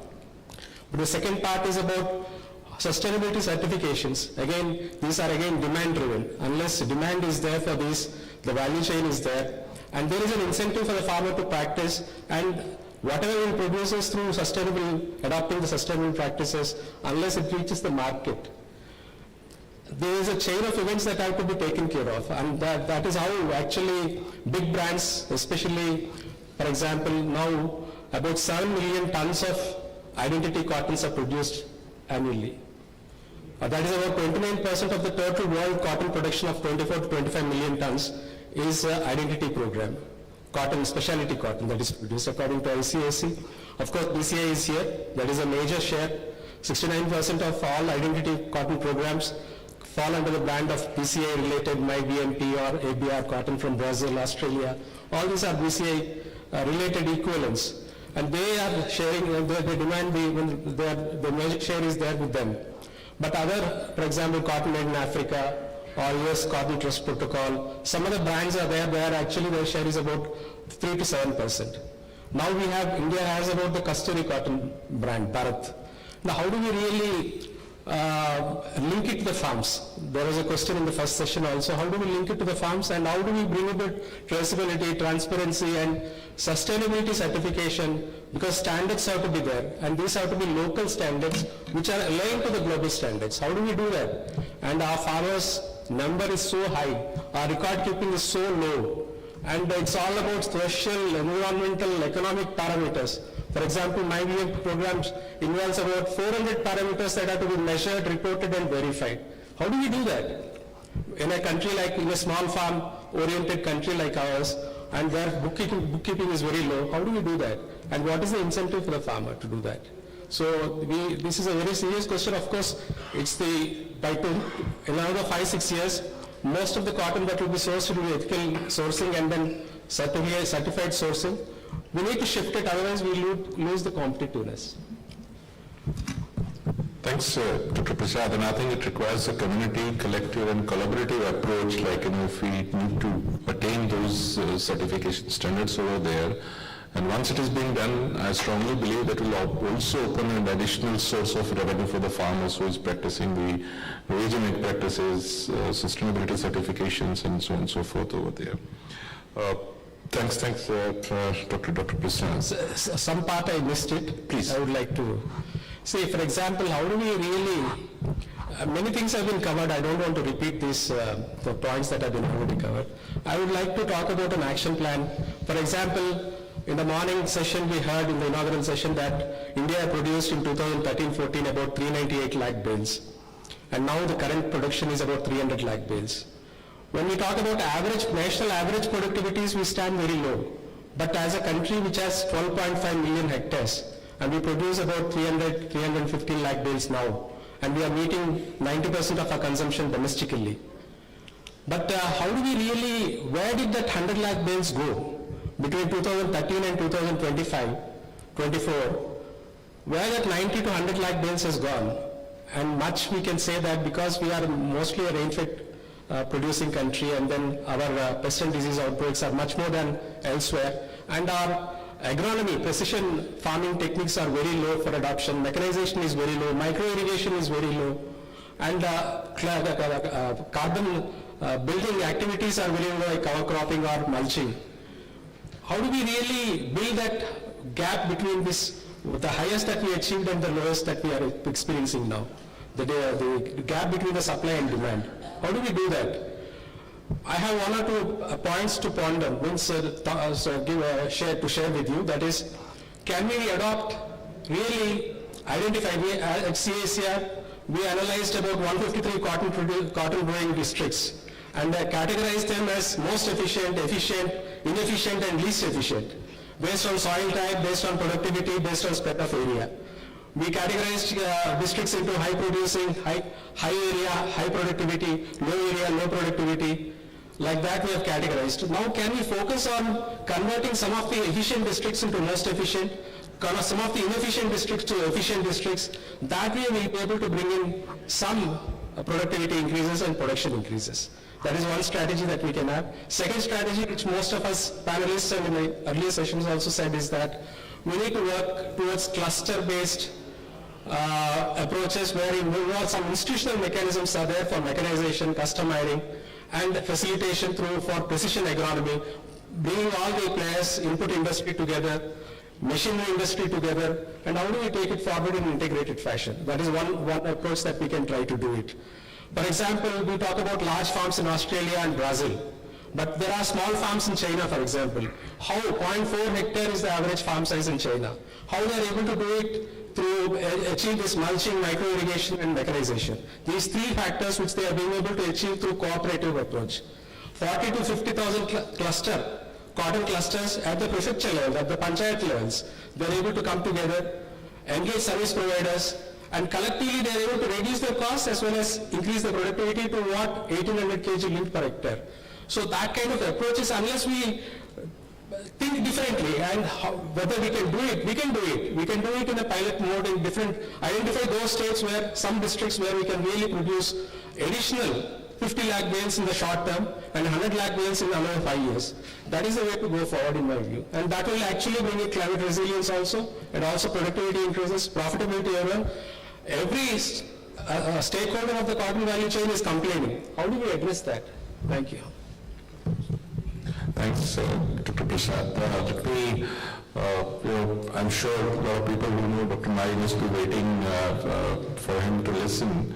But just before I hand it over to him, if you look at the evolution of basic technologies, then advanced and modern and ultra-modern technologies or tools which has been come. If you look at 20, 30 years back, it used to take more time to develop any technology, but very less time to make it available to the farmers. But if you look at today, there is a little bit of reverse happening, right? You develop a technology through speed breeding, molecular markers, and so forth, where you can advance or reduce the timeline to develop a new technology over there. But having said that, there is a lot of regulatory, policy, other compliances. I won't say the burden, but it's in terms of the compliances, which takes a little longer time than they expected, and by the time it reaches, it's already outdated kind of a thing. So, Dr. Mai, coming back to you, based on your experience, you had been the regulator for the crop protection molecules, then on the biotech side of it, you had worked around it. And looking at the BT cotton success story till 2015 and where we stand today. So can you help guide us, because addressing the regulatory policy is the most, if you want to achieve what has been discussed so far and will be discussed subsequently in the later sessions also. Sir Robert. Thank you, Rajiv. I think it's a very interesting point to have come almost at the end of this particular session. Are we interested to increase farmers' income? My opinion after working with the farmers is that we are not interested to increase farmers' productivity at all. The way we are producing our policies, they are for whom? The moment we feel that our production or the farmers are going to get optimum MSP, we try to remove the duty and import cotton. Are we doing this in the interest of farmers? Because there are three kinds of stakeholders in cotton. One is farmer, the second is the industry in between, and third is the consumer. In majority of the cases I have seen that our policies have been more sort of inclined towards consumer or maybe towards industry. This is my first analysis. Take for example the policy which we have. I have a simple example. You know what is the estimate of cotton, which I think Dr. Prasad very rightly said. There are two estimates of cotton produced by the same government of India. One is the Ministry of Agriculture and another is Ministry of Textiles. We cannot even do one estimate for this particular crop. I am surprised. When I was commissioner, I tried to do the job, but they said, no, let it go like that only. So what for? This is again, I appear to be a policy politics, and that's why it is retained. Now you come down to, for example, technology, which I think Mr. Raji said. We have introduced BT cotton in 2002. After a long struggle, we came down. And you see what is the curve of our production. We reached almost, we were ranging between 300 kg lead per hectare cotton before BT cotton. And at the end of 2014, we were producing 600 kg lead per hectare cotton. Once we exported 90 lakh bales cotton from this country. Now, 2006 onwards, we are seeing a very total downward trend. Why? Scientists were actually already educating. They were informing that look here, BT cotton alone is not a panacea. You have to boost technology further. And there was simply a blind eye. We did not. 2006 was our last attempt to bring double gene BT cotton, and after that we stopped. We said we don't want. And why do we? Then we have not, first thing is, we should not have accepted BT cotton at all. That's a good fine. But once we accepted it, then we accept all those new technologies which are related to gene or to genetic technologies. Like for example, 2014, we wanted that there should be BG3. What has happened? Government said, no, we will not allow, our all applications are pending. Even the government of India did not permit even the trials to be conducted on GM. Perfectly okay. I am happy. Because now there is a conflict between state government and central government. Sometimes the central agreed, okay, you can conduct the trial. State said, no, we will not conduct it. What is this policy? GM policy is under the control of Government of India. Any new technology. Agriculture is state subject, that's a different issue. But there are lots of overlap in this. Can we not sort out some of those things in a very simple manner? I am afraid they are deliberately not done it, not to improve productivity. That is my concern. Now what is happening is, there is an excellent, I think somebody in the morning said about herbicides. The major problem, 40% of the cost of production of cotton is on labor. And that labor goes for weeding of cotton in old dryland system and also in the wetland system. 40%, I think Prasad is here, he has already published some of those papers. What is the cost of production of cotton? Where maximum go? Everybody says that seed is a cost of labor. Least cost is on seed. It is only something like 9%. 5%. And you take labor 40 to 45%. Today it is not even available because we are giving them a lot of free meat and rice and everything. So that's a different issue, social problems. But that has caused another problem that labor in the field is not available. Then what next? We have either a mechanization system for removing weeds at a cheaper rate. We have ultimately what has happened is that we have not permitted what is called as HTBT cotton. HTBT cotton is basically a cotton where we spray herbicide where it will kill all the weed, only the cotton plant will survive. That application has been pending for I think more than 7-8 years with the government. It is not permitted because there are some issues. Okay. But then what is happening? There are a lot of illegal things which are coming in this country. Today, for the last 6 years, I have written a paper also on this. Last 6 years in my own state, Maharashtra, where I am monitoring cotton, Telangana, Andhra Pradesh, part of Gujarat, 25, this year it's a record. 35% of the cotton area is sold under illegal cotton. We do not know. There is no receipt given to the farmers. If the cotton, that's why cotton fails, they cannot complain. Because it's not a standard seed company. It is all brought illegally from many states like Gujarat, Telangana, where there is a production going on, freely production going on. What we do in Maharashtra, we try to take some farmers to jail because they are sold STBT cotton. But nobody bothers where there is a source going on. And what is happening is all standard seed companies who have invested so much on biotechnological research, which has given boost to cotton yield, now they stopped working because there is no new investment which is coming. And unless we invest in technology, it will not come. Again, recollect the first talk by Terry Thompson. Very clearly, you talk of Brazil, Argentina, America, China, Australia, top countries where it is only technology. And which technologies? I think 70% of the technology originate from seed. And they are the ones which are actually causing this good yield. So we have to really think in these terms that our policies should be very clear on cotton. One thing is that cotton is a commercial crop. When we talk of rubber, when we talk of coffee, when we talk of tea, cotton is also one of the most important commercial crops and cannot be handled by so many other agencies. Today we have plethora of seeds coming in the market. So many seed companies are producing. They have no standing. There is no research background. There is no facilities available. But they produce seed for 1 or 2 talukas, earn about 1 crore rupees and fine. This is what is going on.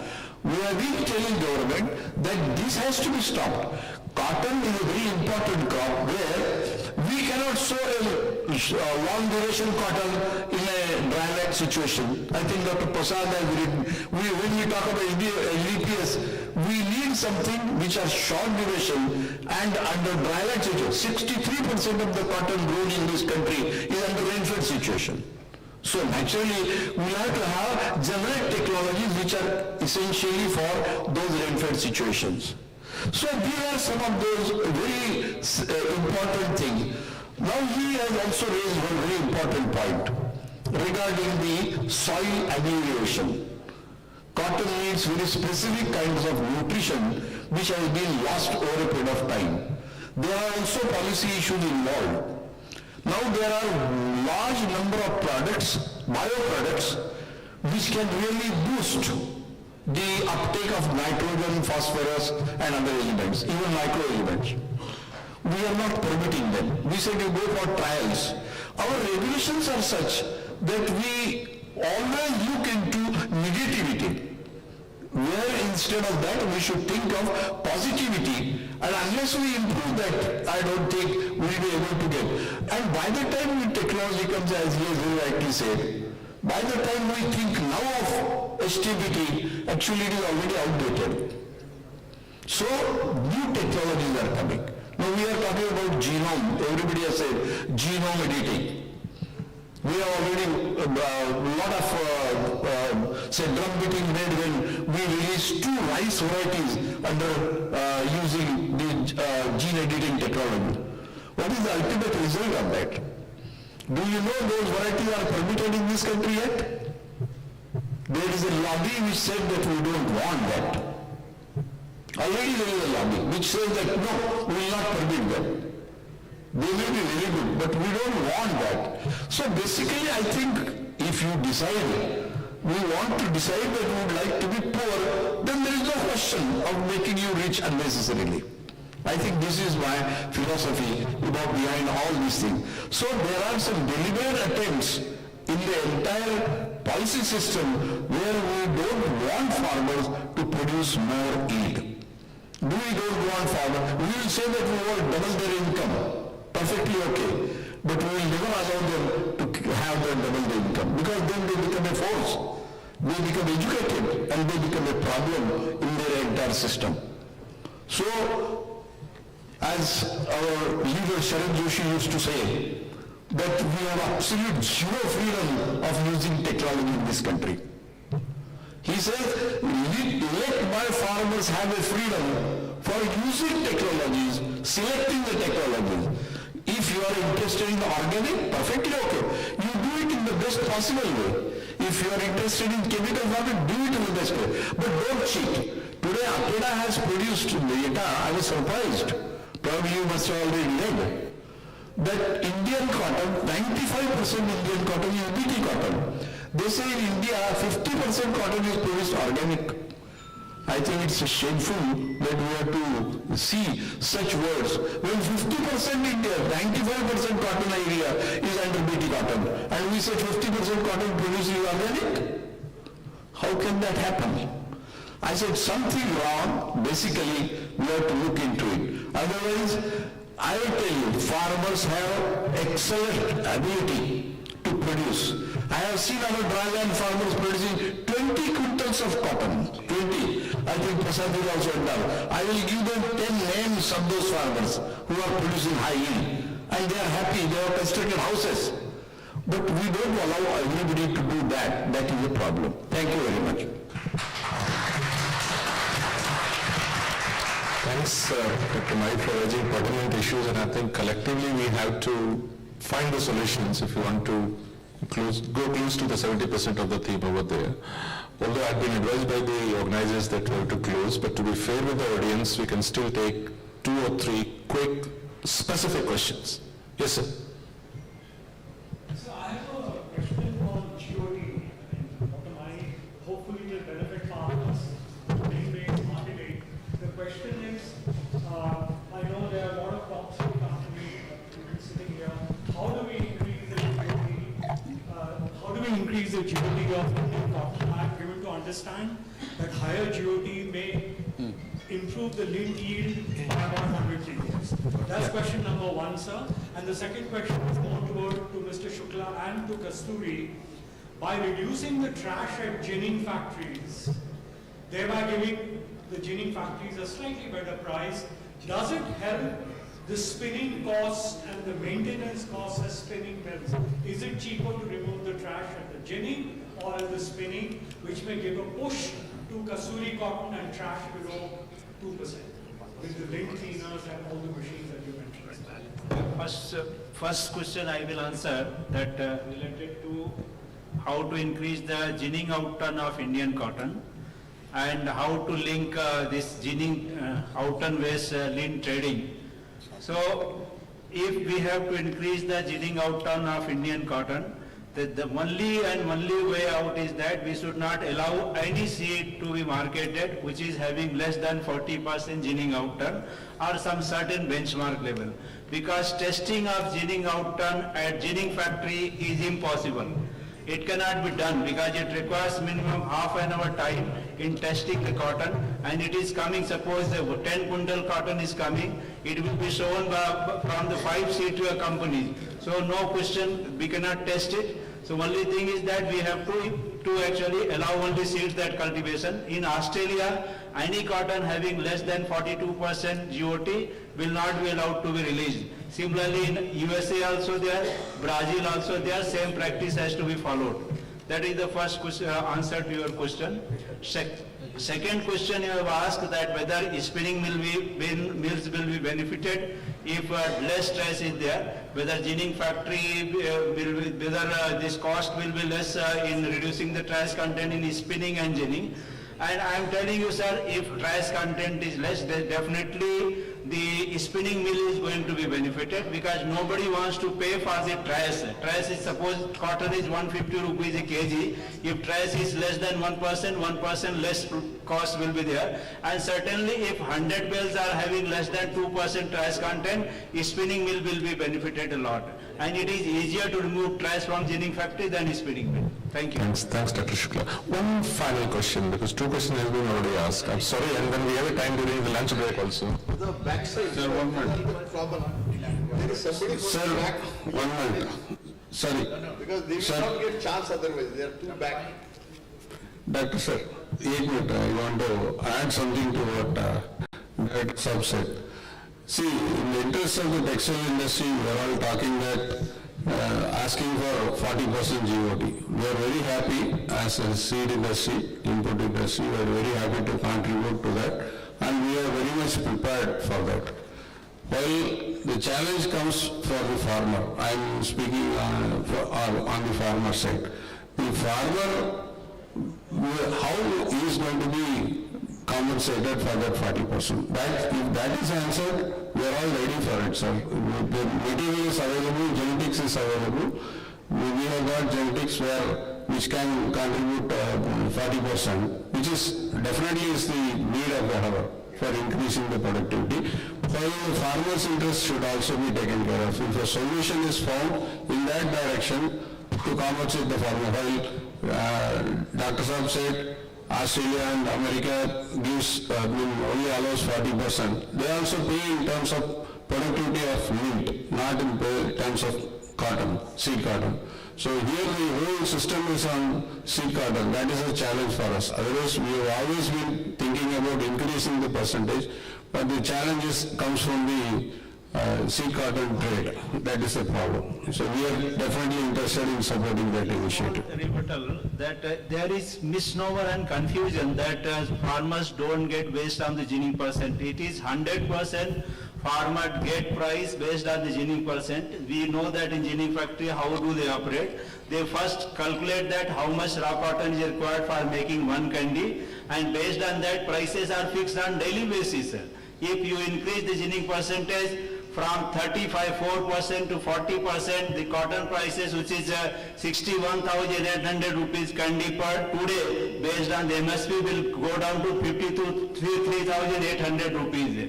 And it will be meeting the world cotton rate. So Indian cotton will be becoming much cheaper than what is present today, and there is no need for importing any cotton from Brazil. Only thing that you increase the ginning percent from 34 to 40%. And that is only possible through government intervention, and breeders and seed companies are intentionally not doing it. Because why what they are not doing? Because they want more productivity through seed size, seed weight rather than linked weight, which is easier to obtain. Fair point, sir. I think that needs a convergence of what industry needs, market prices, and the breeders like. Yeah, so I'm just reading. Yeah, somebody was asking last. Yes, please come forward.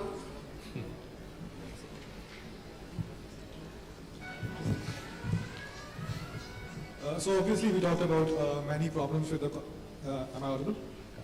So obviously we talked about many problems with the cotton in India, and there are plenty. So there is one problem with the mint cotton that has been pretty much neglected, that is like the problem of pink bollworm, which US like eradicated in 2018, and we still struggle with the same issue. So what do you think, like what should be the measures that industry should take or the government should take to eradicate pink bollworm issue in the Indian cotton atmosphere? So the question is how to address the pink bollworm menace. Yeah, in US, for example, in the Arizona belt, pink bollworm has been eradicated. That is correct. But there they have taken in a small area, few lakh hectares. They have taken about 20 years to do that by integrating a number of interventions, combining. It's not just one intervention that has led to the eradication of pink bollworm. Like for example, BT cotton, then targeted sprays, sterile male technique, releasing sterile males into the environment, trillions of them. And farmers also planting refugia and all those things. So a host of intervention made it possible in a small area in the US to do that. But now pink bollworm has spread to all the 11 states, 11 cotton growing states. Earlier it started with Gujarat, then it came to Maharashtra, then Telangana and all after BT cotton introduction. But now it has reached the northern states also. Prior to 2018 we didn't have pink bollworm in the northern states. BT was still effective there. But because of import of seed cotton for processing by ginning and pressing factories and seed imports for oil extraction, this infested seed has gone from central India to North India, and now it has established there also. So what we have is two ways of doing it. Other countries have combated is, like Dr. Maiser has said that we need to have stacking of better traits into the seed. that can resist pink bollworm. That is one strategy which other countries have adopted and we also need to adopt, but because of regulatory concerns we are not able to bring in new seed types which can really resist pink bollworm. It can be managed. Second is through management of pink bollworm existing, it is possible. Like for example, now we have introduced high density planting with shorter duration, 150 days, because pink bollworm is a late season. It comes in after December. Earlier we used to have long duration crop, but now we have about 5 months to 6 months crop, wherein pink bollworm can be easily managed. And there are, now we have also automated AI smart traps for pheromone, for monitoring pink bollworm incidents. In the northern belt, last year we demonstrated in 18 locations in 3 districts of Punjab, wherein this automated smart pheromone traps give the data of pink bollworm arrival into the field, because it's a cryptic. They don't know when it comes into the field. And the farmers can get the male moths that are arriving into the fields through pheromone traps, sex pheromone traps, and then automatic data will come into the mobile of the farmer. It's an AI-based smart pheromone trap, and that trap has been tremendously successful, and now it is being scaled up to other districts in Rajasthan, Haryana, and maybe eventually it will go into the Maharashtra and other states also. The Government of India is initiative, this is. And these solutions are there. How do we manage it? How do we really educate farmers to monitor the pest and take timely sprays? Many good effective chemicals are also there. So we need to really up the knowledge, awareness and timely interventions, and also we need to permit technology that can really bring in the resistance technology into the seed. Thanks, Dr. Prashad. So just give me a minute to conclude, to be fair to everyone. So clearly hearing from the diverse, the experts over there are 4 clear-cut items which are just coming up. One, which I just noted down, is to have a national vision on cotton productivity, which is essentially required, which should be anchored in science, technology, and farmers training, keeping in mind the climate resilience in Indian center. Number 2, we need a transparent and consistent policy and the regulation when it comes to the data analytics, when it comes to the new technology, whether it comes to agronomy, whether it's mechanization in a collaborative manner. Number 3, how to achieve it is the better public-private partnership, and I think that's where if you look at not just the input side of it, but within input also when it comes to the mechanization, that's where from the public side that how the incentives can be provided, right? How government can promote the what we call the custom hiring centers, so that the mechanization can be picked up over there, bringing more efficiency. Last but not least is the farmer-centric extension and market linkages, which is really, really important. Going back to the point what Dr. Mayaj mentioned is that still there is a lot of rampant use of unauthorized, unapproved, untested cotton seed which is just going into the marketplace, and that's where it will cause a problem of less traceability, not getting a proper certification, whether it's organic, pro-organic, semi-organic, whatever terminology we want to use it. So with that, sincere thanks and gratitude to each of the panelists for their contribution so far, and look forward for your continuous contribution. Back to you, ma'am. Thank you everyone for the enriching insights. Now I request everyone to kindly come forward for a group photograph.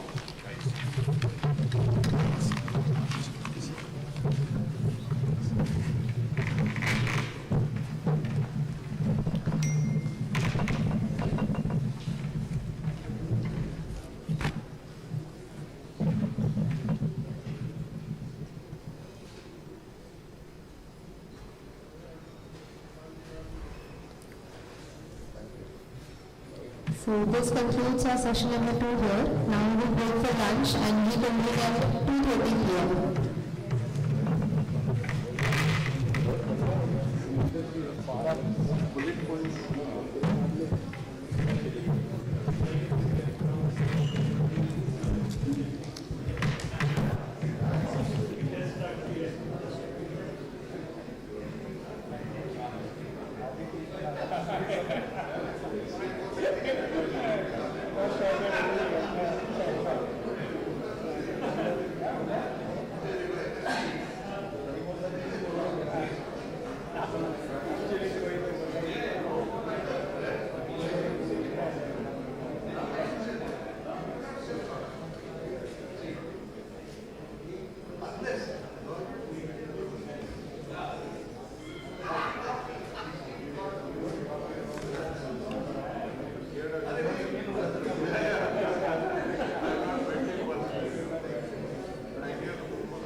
At Cotton Egypt Association, we protect, promote and authenticate the legacy of Egyptian cotton, the most recognized for its high quality among consumers globally.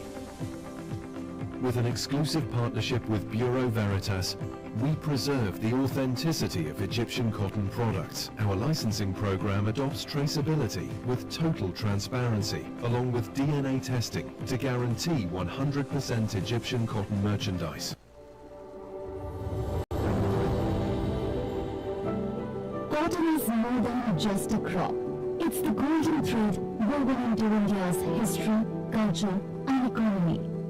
CITI takes pride in being the only organization seamlessly integrating every facet of the cotton value chain. From nurturing fiber at the farm to crafting the finest fashion. At CITI, we don't just support cotton farming, we shape its journey. Cotton acts as a bridge that connects the farmers to the global textile industry, promoting better farm practices and fostering sustainability. At CITI, our mission is to drive innovation, sustainability and excellence while empowering farming communities across central India. With every step forward, we strengthen not only the industry, but the lives that depend on it.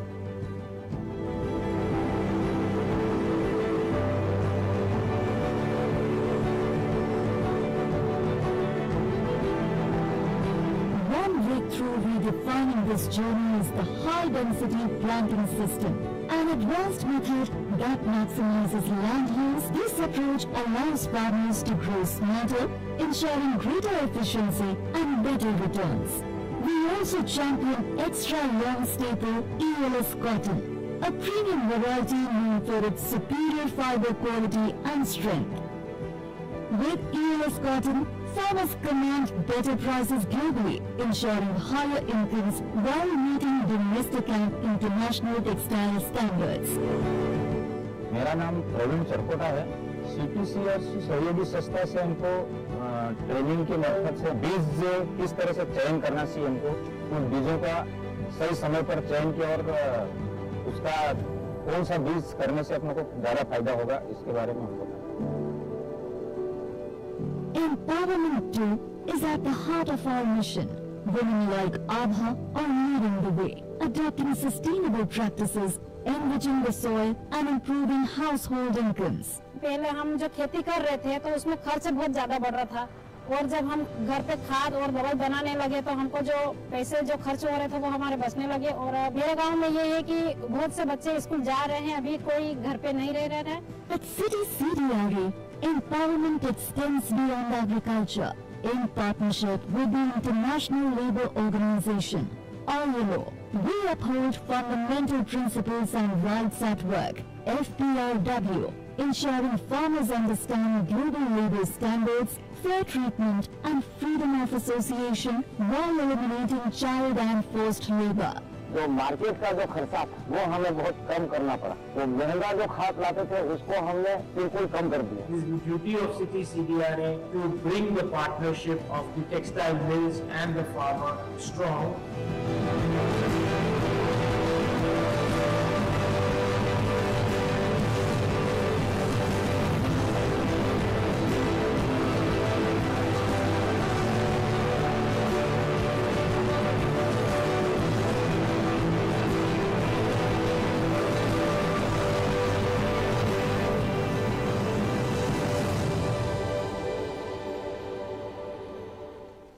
This is the story of the best Indian cotton.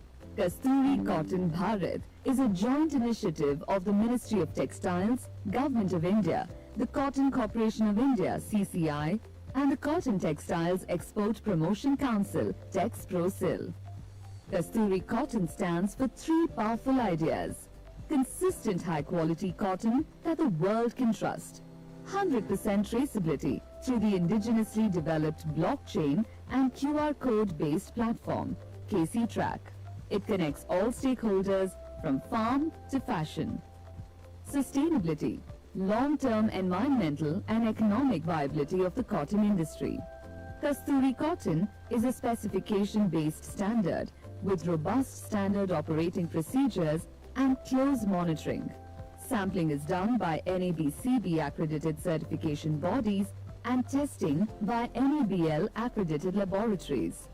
Only the cotton that meets Kasturi's high standards is certified by Textile, a mark of trust and quality.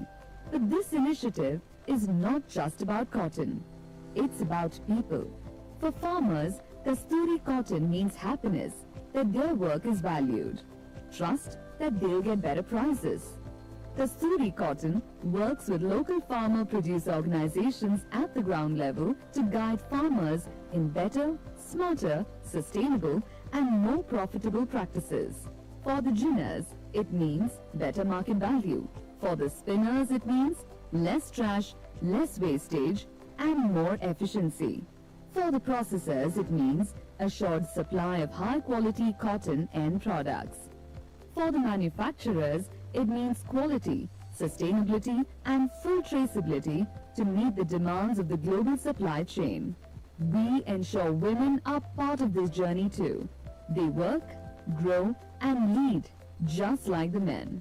We say no to child labor and yes to education, because no family should have to choose between survival and schooling. Kasturi Cotton is more than a brand. It's a movement. It's India telling the world, we grow cotton with care, with pride and with purpose. Join the Kasturi Cotton movement, embrace the cotton and be part of a change the world will remember.